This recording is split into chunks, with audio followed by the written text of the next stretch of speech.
Hello, my name is Justin Ruto. Welcome to my presentation.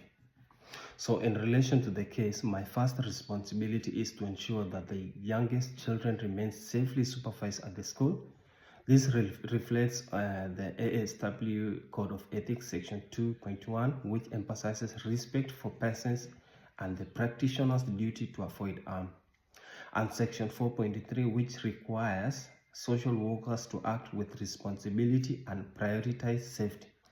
I do not involve Rob's friend because the same section clearly requires social workers to avoid exposing service users to foreseeable risk.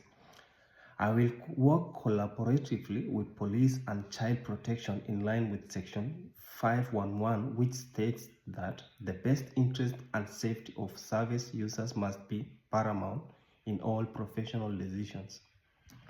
To ensure Susan understands the situation, I will follow Section 517, which requires social workers to use accessible communication and arrange interpreter support when needed.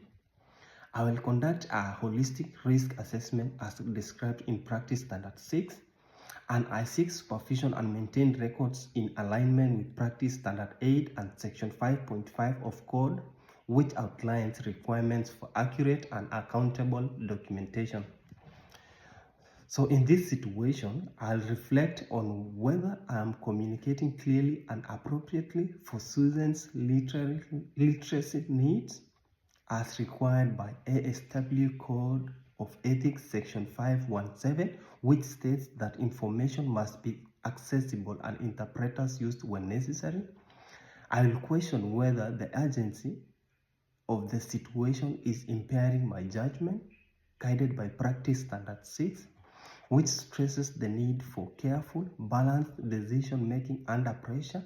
I will consider whether I have properly addressed cultural, social, and safety context in line with Practice Standard 4, which requires culturally responsive and inclusive practice.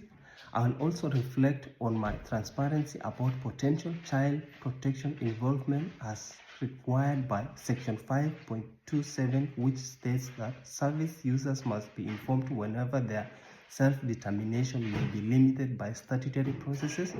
Finally, I will ask whether I have sought appropriate supervision as described in Practice Standard 8, which emphasizes reflective, ethical decision-making supported through professional oversight. My actions may lead several positive outcomes by preventing unsafe individuals from collecting the children,